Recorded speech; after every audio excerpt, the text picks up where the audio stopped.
तो दोस्तों एक बार फिर से हम आपके लिए लेकर आए देश और दुनिया की सभी ताजा बड़ी खबरें। फटाफट एक एक कर सभी खबरों को आज आपको विस्तार से बताएंगे, तो वीडियो को अंत तक जरूर देखें।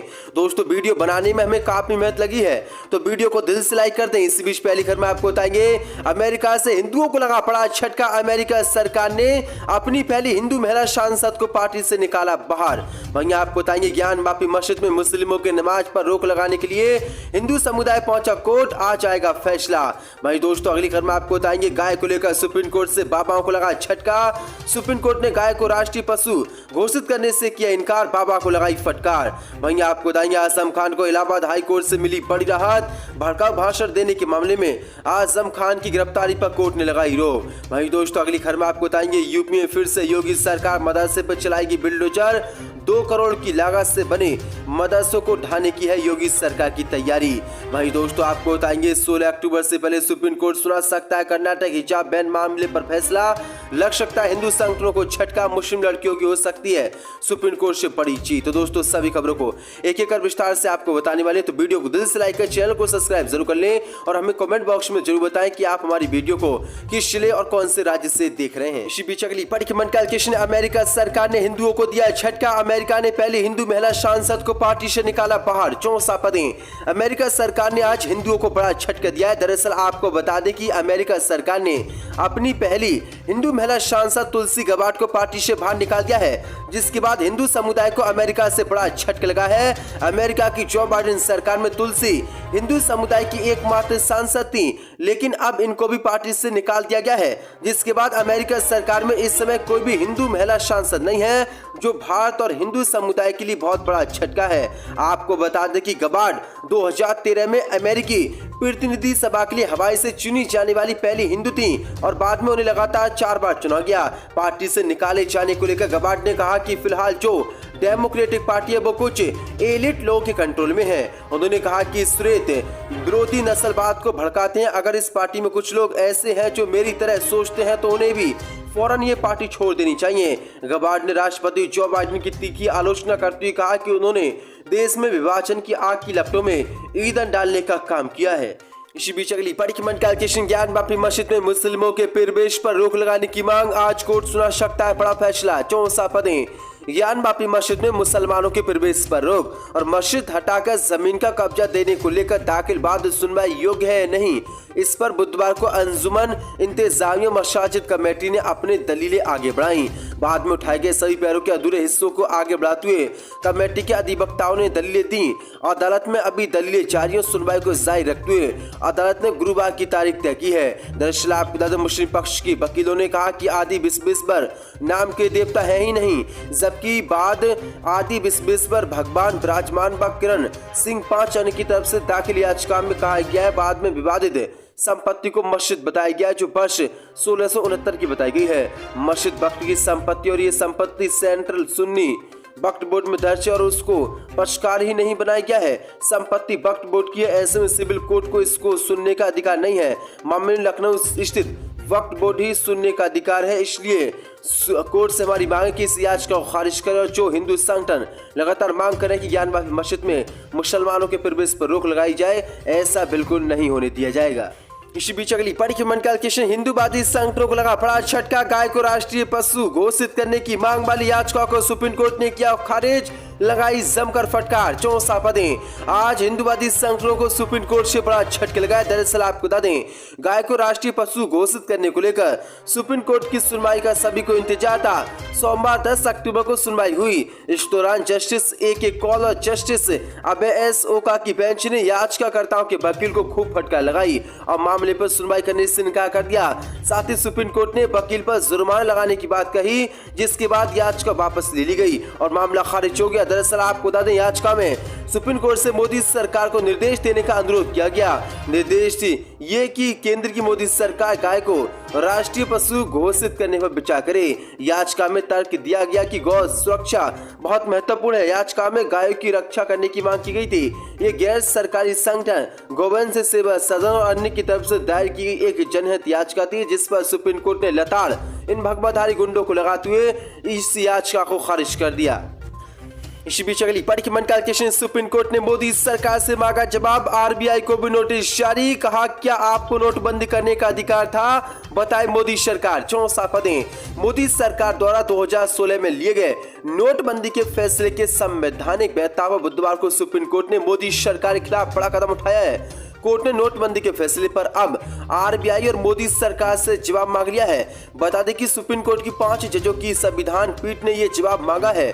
सुप्रीम कोर्ट में सुनवाई के दौरान वरिष्ठ वकील पी चिदम्बरम ने कहा कि सुप्रीम कोर्ट की संविधान पीठ में 6 साल से पेड़ पर लटका नोटबंदी का बेतल फिर से सरकार के कंधे पर आ लटका है। कोर्ट ने सरकार से जवाब देने को कहा है।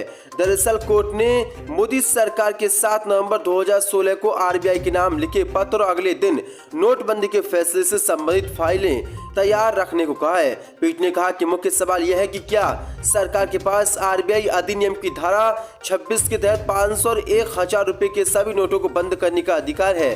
क्या नोटबंदी करने की प्रक्रिया उचित थी? मोदी सरकार हमको इसका जवाब दे, जिसके बाद अब मोदी की मुश्किलें बढ़ गई और सुप्रीम कोर्ट ने नोटिस आरबीआई और मोदी सरकार को भेज दिया है। अगली बड़ी खबर का क्वेश्चन, मुसलमानों को लेकर बीजेपी एमएलए नंदकिशोर गुर्जर का भड़काऊ बयान, कहा सीडब्ल्यूए पर दंगा हुआ, हम समझाने गए, जिहादियों को हम मारेंगे, हमेशा मारेंगे। 64 पदें। गाजियाबाद की लौनी विधानसभा सीट से बीजेपी के विधायक नंदकिशोर गुर्जर ने मुसलमानों को लेकर बेहद ही भड़काऊ बयान दिया है। उन्होंने कहा कि हम लोग किसी को छेड़ते नहीं हैं, लेकिन हमारी बहन बेटी को कोई छेड़े तो उसे छोड़ते भी नहीं है। दिल्ली के अंदर सीडब्ल्यूए पर दंगा हुआ, तब ये जिहादी हिंदुओं को मारना शुरू किया तो आप लोग थे, आपने अपने घरों में घुसा दिया। हमारे ऊपर आरोप लगे कि हम 2.5 लाख लोग लेकर दिल्ली में घुस गए। हम तो समझाने के लिए गए थे, लेकिन हम पर पुलिस ने मुकदमा दर्ज किया। हमने जिहादियों को मारने का काम किया, हम जिहादियों को मारेंगे, हमेशा मारेंगे। उन्होंने कहा कि दादरी में एक मारा जाता है गाय काटने वाला, अखलाक तो वहां सारे के सारे राहुल गांधी से लेकर अखिलेश अरविंद केजरीवाल ऐसे रोते हैं जैसे इनका दामाद मर गया हो। लेकिन जब दादरी में जिहादियों द्वारा शेरू भाटी घेरकर मारा जाता है तो कोई नहीं जाता। लेकिन दिल्ली में गुरु त्यागी, रिंकू और मनीष भाई और तमाम जो हत्याएं हुई हैं, एक जगह इनकी आवाज नहीं निकलती। इनका एक जो विधायक है ओखला वाला, उसका नाम क्या लेना, ऐसे का मेरे पास प्रमाण है, मैं ऐसे नहीं कह रहा हूँ। बहुत खतरनाक बात है, पूरी दिल्ली में ट्रेन भर के बांग्लादेश के रोहिंग्याओं को और बांग्लादेश के जिहादियों को लेकर आया जा रहा है। मेरे यहाँ बराबर में बसाए गए उनके वोटर कार्ड भी बनवाए गए। इन्हीं जिहादियों को लगाकर वोट बनाया जाता है और यहाँ पर सीट वो जीत जाता है, और हम मुसलमानों को ऐसे ही मारते रहेंगे और मुझे कोई नहीं रोक सकता है। दोस्तों खुली धमकी जिसने मुसलमानों को लेकर आज दी है। इसी बीच अगली बड़ी खबर का क्वेश्चन, मुसलमानों का बहिष्कार करने का ऐलान करने वाले बीजेपी सांसद के बयान पर तेजस्वी यादव का बड़ा हमला, कहा मुस्लिम देशों से तेल भी न खरीदे भाजपा सरकार। 64 पदें। बिहार के उप मुख्यमंत्री तेजस्वी यादव ने दिल्ली से भारतीय जनता पार्टी के सांसद प्रवेश वर्मा के बयान पर आज जोरदार हमला बोला है। उन्होंने कहा कि बीजेपी का एक सांसद हिंदुओं से मुसलमानों की दुकानों से सामान न खरीदने की अपील कर रहा है। क्या बीजेपी के लोग मुस्लिम देशों से पेट्रोल डीजल खरीदना बंद कर सकते हैं? तेजस्वी ने भारतीय जनता पार्टी की सोच पर सवाल उठाते हुए कहा कि इसी कारण देश की अर्थव्यवस्था पटरी से उतर गई है। वहीं हाल ही में दिल्ली के तालकटोरा स्टेडियम में हुए राष्ट्रीय जनता दल के राष्ट्रीय अधिवेशन में तेजस्वी यादव ने भारतीय जनता पार्टी पर खूब हमला बोला।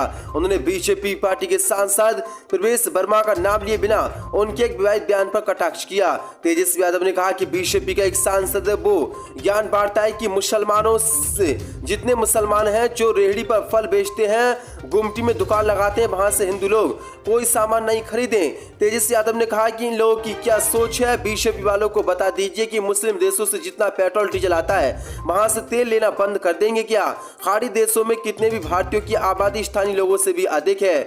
बड़े आंकड़े में लोग विदेश जाकर काम करते हैं और हिंदू हैं, उनको काम लेने से भाजपा रोक सकते हैं? इसका जवाब भाजपा का ये सांसद मुझे दे। इसी बीच अगली बड़ी खबर का क्वेश्चन, 16 अक्टूबर से पहले सुप्रीम कोर्ट सुना सकता है कर्नाटक हिजाब केस में फैसला, लग सकता है हिंदू संगठनों को झटका। 64 पदें। शिक्षण संस्थानों में हिजाब पर बैन के खिलाफ दायर याचिकाओं पर सुप्रीम कोर्ट 16 अक्टूबर से पहले अपना फैसला सुना सकता है।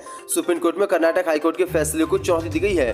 हाईकोर्ट ने बैन समाप्त करने की याचिका खारिज कर दी थी। जस्टिस हेमंत गुप्ता इस सप्ताह रिटायर होने वाले हैं। इससे पहले सुप्रीम कोर्ट द्वारा हिजाब बैन मामले में फैसला सुनाया जा सकता है। जस्टिस हेमंत गुप्ता और जस्टिस सुधांशु धूलिया की पीठ ने 10 दिनों तक सुनवाई के बाद 22 सितंबर को याचिका पर अपना फैसला सुरक्षित रख लिया था। सुप्रीम कोर्ट में याचिकाकर्ताओं की ओर से पेश वकीलों ने कहा था कि मुस्लिम लड़कियों को हिजाब पहनने से रोकने से उनकी शिक्षा खतरे में पड़ जाएगी, वे क्लास जाना बंद कर सकती हैं। याचिकाकर्ताओं के वकीलों ने राज्य सरकार के 5 फरवरी 2022 के आदेश सहित विभिन्न पहलुओं पर तर्क दिया। उन्होंने कहा कि मुस्लिम लड़कियों को अगर हिजाब पहनने की स्कूलों में अनुमति नहीं दी जाती तो उनकी शिक्षा और उनकी पढ़ाई खतरे में पड़ जाएगी और वो स्कूल जाना बंद भी कर सकती हैं। इसलिए सुप्रीम कोर्ट मुस्लिम लड़कियों को हिजाब पहनने की अनुमति दे। अब अनुमान लगाया जा रहा है कि 16 अक्टूबर को बड़ा फैसला हिजाब पर सुप्रीम कोर्ट सुना सकता है और हिंदू संगठनों को झटका दे सकता है और मुस्लिम लड़कियों को हिजाब पहनने की अनुमति मिल सकती है।